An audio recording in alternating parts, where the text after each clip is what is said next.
Senhor, nessa quarta-feira, momento que nós separamos para o louvor e a glória do nosso Deus. Eu gostaria de convidar os irmãos que abrissem suas Bíblias lá no Evangelho de Marcos, o capítulo de número 5.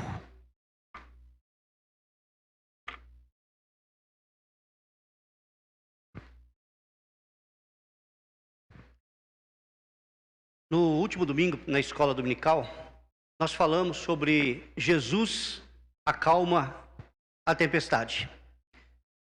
E é o final do capítulo 4 de Marcos. Eu queria seguir Jesus no mesmo itinerário que ele está fazendo, na mesma rota que ele está fazendo. Ele sai da Judéia, rumo a Galileia, rumo ali para a cidade de Gadara.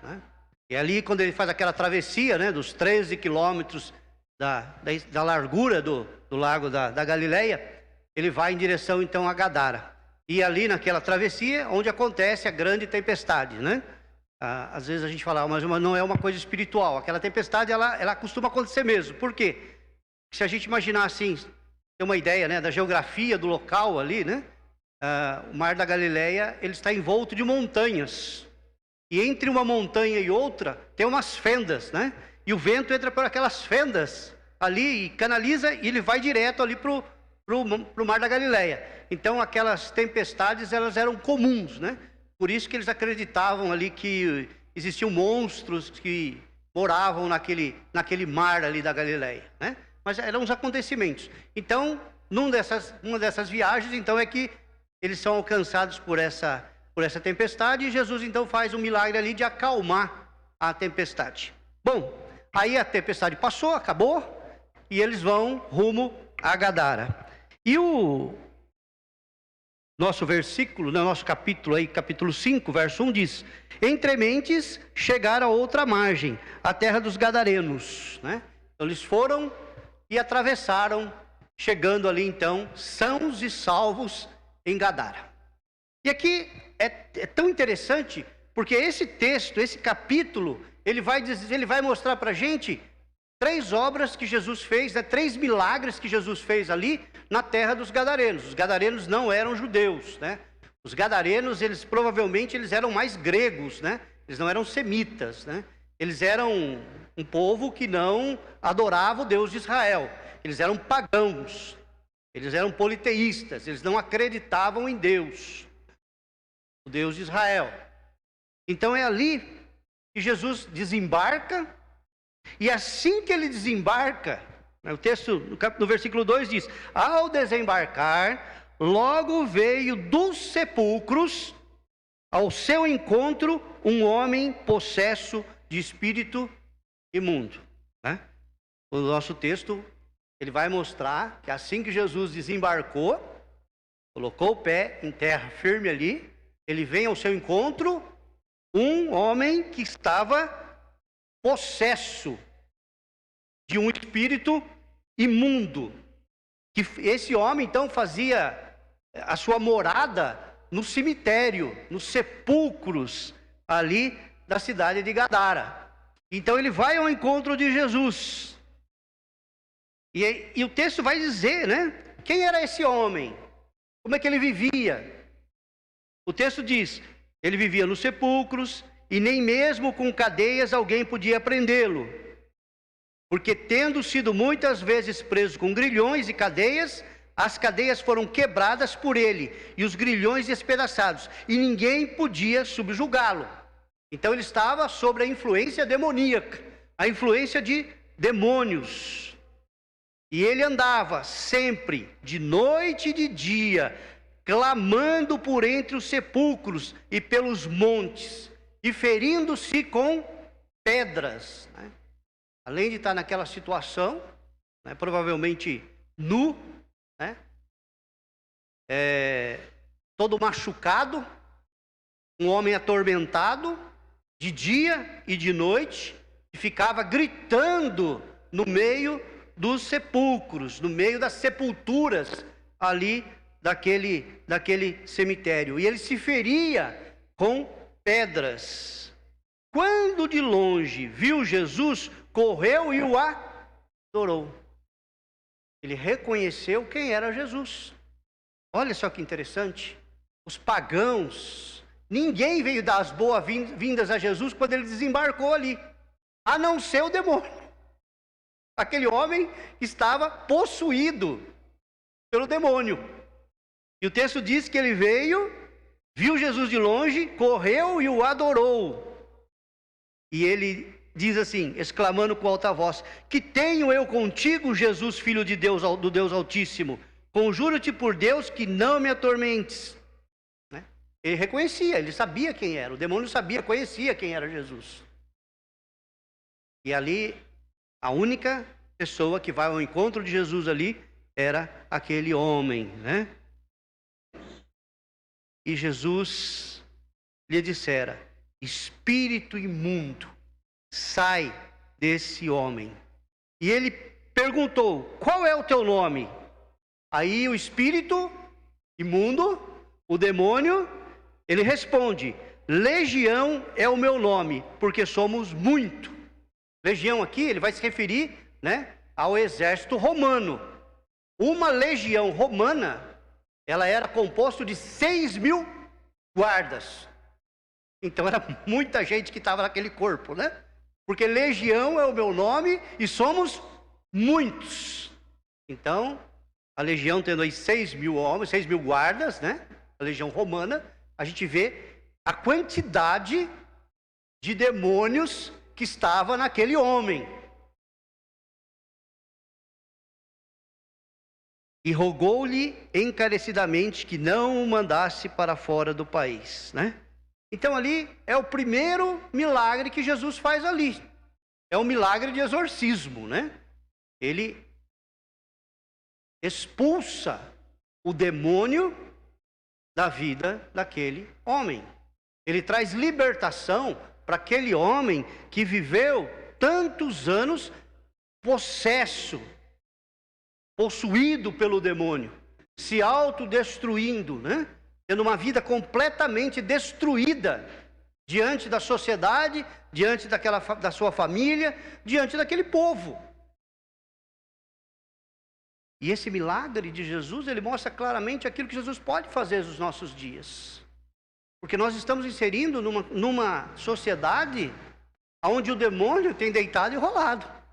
Muitas vidas estão prisioneiras. A gente costuma dizer assim, né? Hoje a gente vê muitas pessoas endemoniadas, né? Mas muitas vezes a gente olha, né, por pessoas aí, se manifesta, né? Geralmente hoje existe um show, né, em muitas comunidades aí que o diabo dá um show, né? Dança, faz coreografia, mas não é esse tipo de possessão. Hoje nós temos muitas pessoas que estão possuídas pelo demônio das drogas, demônio do alcoolismo, demônio da prostituição, demônio da pornografia, né? Quantas pessoas estão possessas, possuídas, presas nesses grilhões, presas nessas correntes e não conseguem se libertar. E esse milagre de Jesus traz esperança aos nossos corações. Sabemos que Ele pode fazer as mesmas coisas nos dias de hoje. Ele pode trazer libertação, Ele pode quebrar os grilhões, Ele pode quebrar as cadeias que prendem as pessoas que estão vivendo cativos desses espíritos. E Jesus então faz esse milagre, Jesus expulsa, né? E aí a gente vai ver na continuidade do texto, né, que os espíritos vão lá para os porcos, né, e os porcos caem num precipício e eles trazem ali um grande prejuízo financeiro ali para os criadores de porcos, né, que fala para Jesus: vai embora daqui, sobe daqui, porque se o senhor ficar aqui nós vamos à falência, nós vamos quebrar, literalmente nós vamos quebrar, né? Enquanto que aquele homem que foi liberto, o que ele queria fazer? Ele queria seguir Jesus, ele queria ir com Jesus. Jesus falou: não, fica aqui, volta para sua família e dá testemunho daquilo que eu fiz na sua vida, né? Você tem que testemunhar aqui nessa sociedade, né? E mesmo ouvindo a palavra de Deus, os gadarenos não abraçaram o evangelho, não abraçaram a salvação. Olha que eles viram aquele homem preso, aquele homem cativo, aquele homem perigoso, aquele homem que vivia nos sepulcros. A sua libertação, a sua restauração, a volta da sua dignidade como ser humano, como pessoa. E mesmo assim, eles acabaram recusando o evangelho de Jesus Cristo.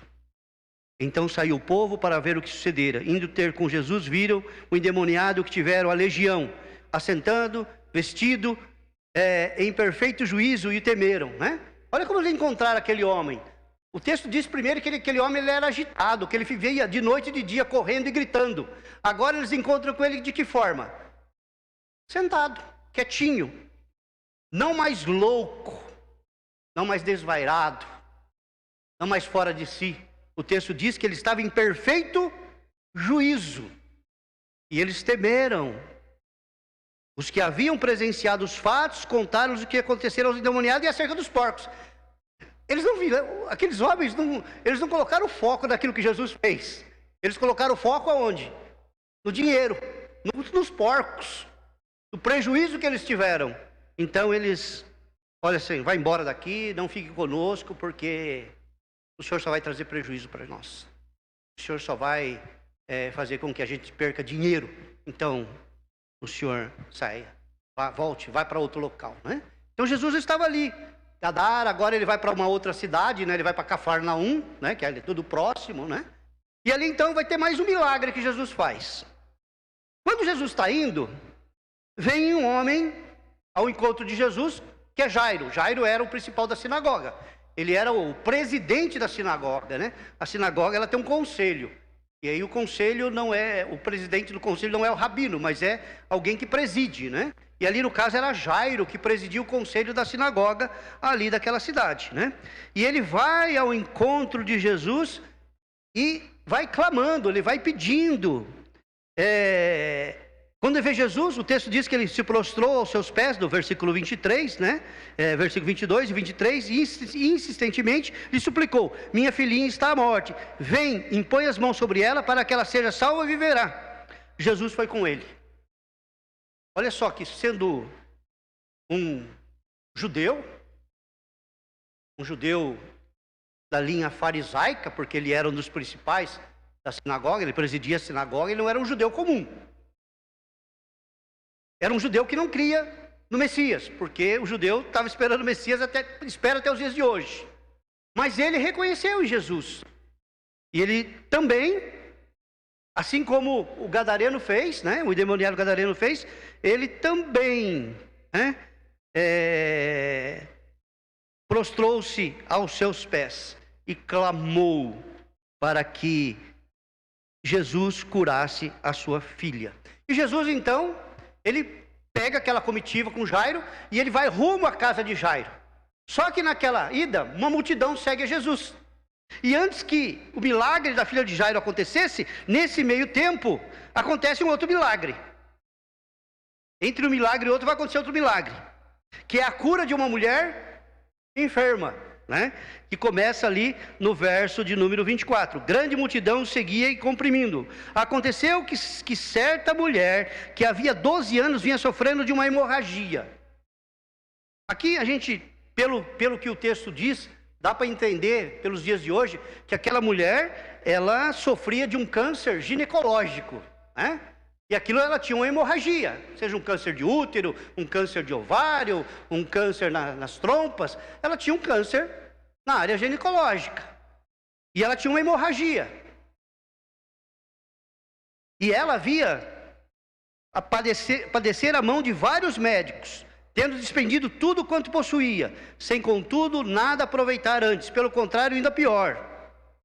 Então ela gastou todo o dinheiro que ela tinha com o médico e ninguém resolvia. Agora, para quem conhece o judaísmo, né, a religião judaica, sabe que essa mulher, pela lei judaica, ela não podia tocar em nada. Ela não podia tocar em nada, porque tudo que ela tocasse se tornaria impuro. Então, se essa mulher fosse casada, com certeza o marido tinha colocado ela para a rua. Ela não estava mais em casa. Os filhos tinham abandonado, a família tinha abandonado. Para a gente entender como é essa tradição judaica até nos dias de hoje, esses irmãos sabem, né? Mas o judeu Haredi, ou principalmente os ortodoxos, os ultra-ortodoxos, eles não têm cama de casal na casa, é só cama de solteiro. O casal sempre vai dormir separado. para não correr o risco, né, da menstruação chegar e o homem está perto da mulher e ele se contaminar. Então eles nunca vão dormir na mesma cama. Sempre, durante toda a vida de casado, eles vão dormir em camas separadas. Então, isso era o judaísmo da época, como o judaísmo dos nossos dias de hoje. Então aquela mulher era considerada impura. Então ela não podia voltar para sua casa, ela não podia, vamos contextualizar, né? Ela não podia parar num café e pedir, vou tomar um café, ela não podia entrar. Ela não podia entrar no restaurante e falar, eu vou almoçar aqui ou vou jantar. Ela não podia entrar numa padaria, ela não podia entrar num transporte público, né? Porque é assim lá. Até nos nossos dias de hoje acontece isso, né? Existe toda uma cerimônia, né? Em qualquer sinagoga, existe lá uma piscina, né? Chamada mikvé, porque as mulheres, quando terminam o período menstrual, elas têm que ir lá e se banhar. Depois de acontecer esse banho na sinagoga, nos dias de hoje, né? Nós estamos falando, aí que ela se torna pura novamente. Então ela era considerada impura. Era uma mulher que era rejeitada pela sociedade. E ela se aproxima de Jesus. E ela faz alguma coisa que é um escândalo para todas as pessoas que estavam próximas. Ela toca Jesus. Mas ela não falou nada. Para que ninguém percebesse, ela entrou e tocou Jesus. Para que nem visse ela tocar. Somente uma pessoa percebeu. Quem me tocou? Foi Jesus. E ali nós conhecemos a história, onde há, né, a sua cura. Ela é curada, né?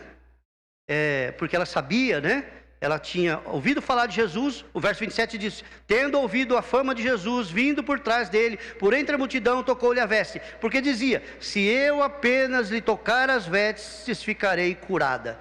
E logo lhe estancou a hemorragia, e sentiu o corpo estar curada do seu flagelo. Olha, 12 anos sofrendo. Perdeu todo o seu dinheiro, perdeu sua família, perdeu tudo. Alguém que não tinha mais esperança nenhuma, de repente chegou o grande dia. Aquele era o dia dela. Aquele era o dia que estava escrito no livro da vida que algo ia acontecer na vida dela, e aconteceu. Deus, ele sempre tem um propósito. E ele sempre tem um dia certo para acontecer as coisas. E aquele foi o dia daquela mulher, onde ela encontrou em Jesus, né, a sua salvação. E Jesus, no final, né, ele fala para ela, né, ele chama ela, né, no 34, ele disse, filha, a tua fé te salvou, vai-te em paz e fica livre do teu mal. Olha, a tua fé te salvou, né, porque ela poderia ser apedrejada por ter tocado em Jesus. Porque assim que uma mulher impura, se tocasse num homem, a pena era morte. Ela podia ser apedrejada. Mas a fé dela era tão grande que ela tinha certeza que se ela tocasse em Jesus, ela seria curada. E Jesus então assume a paternidade, né, daquela mulher. Ele diz, filha, a tua fé te salvou. Vai-te em paz e fica livre do teu mal. Então, houve essa cura, houve esse milagre. E quantos hoje que são rejeitados pela nossa sociedade? Assim como no caso do endemoniado gadareno que ficava lá preso no cemitério. Muitas pessoas hoje continuam da mesma forma, sendo rejeitados pela sociedade. Mas sabemos que Jesus ama e restaura esses rejeitados. Vem ao encontro e cura, liberta de todo o mal que aflige o seu corpo e a sua alma. Além de trazer salvação e assumir essa paternidade, né? Pois todos aqueles, né, que creram deles no poder de ser chamados filhos de Deus. E essa mulher foi chamada de filha pelo próprio Jesus.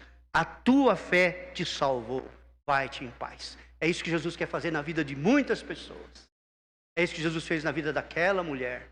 E aí a gente volta de novo lá no caso de Jairo, né? Aconteceu isso no caminho, tudo que eles estavam indo para a casa de Jairo. A mulher foi salva, teve seus pecados perdoados, teve a cura do seu corpo, pôde ser reintegrada à sociedade novamente, né? Pôde voltar à sociedade novamente, porque estava curada do seu mal. E eles caminham ainda rumo à casa de Jairo. E lá no versículo 35, a comitiva chega finalmente à casa do Jairo, né? Eu acho que o Jairo ficou tão desesperado, falou: mas o senhor vai parar para fazer um milagre agora com essa mulher, dizendo que minha filha está lá em casa, senhor, vamos perder tempo aqui com essa mulher? Mas ele chega finalmente à casa de Jairo. Falava ele ainda quando chegaram alguns da casa do chefe da sinagoga, a quem disseram: tua filha já morreu. Por que ainda incomodas o mestre? Sua filha já morreu, ela está morta. Não adianta mais, não tem o que fazer mais. Não tem o que fazer mais, ela já morreu. Mas Jesus, sem acudir a tais palavras, disse ao chefe da sinagoga: não temas, Jairo, não temas. Não ouve, feche os seus ouvidos para o que essas pessoas estão dizendo. Não ouça o que essas pessoas estão dizendo, não. Não ouça, feche os seus ouvidos. Crê somente. Crê somente. Contudo, não permitiu que alguém o acompanhasse, senão Pedro e os irmãos Tiago e João. Olha, ficam aí. Eu só quero que vá comigo Pedro, Tiago e João. Somente. Chegando à casa do chefe da sinagoga, viu Jesus o alvoroço, e os que choravam, e os que prantearam muito, né? Imagina, chegou numa casa, tinha uma criança morta. Tinha uma criança morta. Os familiares, os parentes, a mãe provavelmente, né? As pessoas que moravam na casa, os vizinhos, estavam todos chorando. Todo mundo sabe que é triste a perda de um filho, uma filha, de uma criança, né? Estavam todo mundo chorando. E Jesus, ao entrar, lhe disse: por que estáis em alvoroço e chorais? A criança não está morta, mas dorme. Como dorme? Ela está morta, ela não está respirando mais, ela não tem mais nenhum sinal vital, né? Seu coração não está mais batendo, ela já não tem mais pulso, né? As suas pupilas já estão dilatadas, né? Ela já está entrando aí no processo pós-mortem, né? Ela já está em todo esse processo agora que se iniciou. E riam dele. O senhor não está vendo? Olha a pupila dela dilatada. Olha, sente o pulso dela. Olha o coração dela. Olha a cor, né? Já está ficando azulada já, né? São sintomas assim, logo após a morte, né? Olha, está mudando já o aspecto do rosto, do corpo, já começou a mudar, né? Tendo ele, porém, mandado sair a todos. Ó, sai todo mundo daqui agora. Sai todo mundo daqui agora. Tomando-a pela mão, disse: Talita cumi. Que quer dizer: menina, eu te mando, levanta-te. Imediatamente a menina se levantou e pôs-se a andar, pois tinha 12 anos. Então ficaram todos sobremaneira admirados. Mas Jesus ordenou-lhes expressamente que ninguém o soubesse e mandou que dessem de comer a menina. Ele mandou todo mundo sair. O que ele disse para as pessoas? Ela não morreu, ela está dormindo. As pessoas que riram, olha, quando a menina saiu, eu fico imaginando, né? Olha, a cara daqueles que riram, né? A menina realmente estava dormindo. Ela não tinha morrido. Vocês percebem aqui que Jesus não quer testemunha para esse milagre? Mandou todo mundo sair a hora que ele ordenou. Menina, levanta-te. Eu mando. Então nós estamos diante de 3 milagres de Jesus quando ele chegou do outro lado do lago da Galileia. A libertação daquele possesso de Gadara, a cura da mulher que tinha um fluxo hemorrágico e a ressurreição da filha de Lázaro. E tudo isso que ele fez, ele não fez no meio de crentes. Ele não fez no meio de judeus. Ele fez no meio de um povo incrédulo. De um povo que não conhecia Deus. E aqui a gente quer fazer uma aplicação, encerrando esse momento, de dizer que Jesus hoje ele atravessa o lago por outro lado com as nossas pernas. Somos nós que vamos para o outro lado hoje. Somos nós que adentramos nessa sociedade que se diz uma sociedade cristã, mas podemos dizer pseudo-cristã, porque de cristianismo não tem nada, né? Na verdade, nós estamos inseridos hoje numa sociedade incrédula, que não crê no poder de Deus. E nós somos chamados por Deus para testemunharmos desse evangelho, falarmos desse evangelho, porque é promessa de Deus e nós precisamos crer nisso. Sabe por que muitas vezes os paralíticos não estão andando no nosso meio? Os cegos não estão enxergando? Os mudos não estão falando? Porque nós precisamos crer no poder de Deus. Porque a promessa de Deus era: e estes sinais seguirão aqueles que creiam. Em meu nome colocarão a mão sobre os enfermos, eles ficarão curados. Nós precisamos tomar posse. Porque os sinais e os prodígios são um testemunho vivo de quem é nosso Deus. E as mesmas curas que Ele fez no passado, Ele pode fazer hoje. Por intermédio do ministério da igreja. Por intermédio das minhas, das suas mãos, das nossas mãos. O milagre de Deus acontece.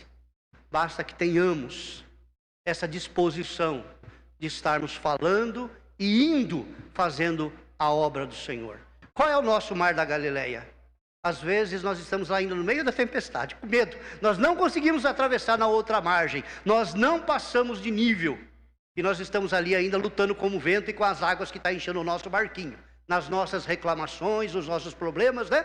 Nós passamos às vezes uma vida tentando, né, administrar os nossos problemas. E nos esquecemos que Deus nos chamou com um propósito maior, para uma missão maior. Que é a pregação da sua palavra, que é levar cura, libertação àqueles que se encontram cativos. E muitos que estão mortos nos seus pecados, que precisam de ressurreição. Se alguém está em Cristo, nova criatura é. As coisas velhas se passaram, eis que tudo se fez novo. Muitas pessoas que estão mortas nos seus delitos e pecados, precisam dessa ressurreição. E só Jesus traz essa ressurreição. Aos cativos, nas drogas, no álcool, na pornografia, em todas as coisas que nós encontramos por aí. Pessoas que estão doentes e por causa dessa sua doença são marginalizados pela sociedade, como aquela mulher foi.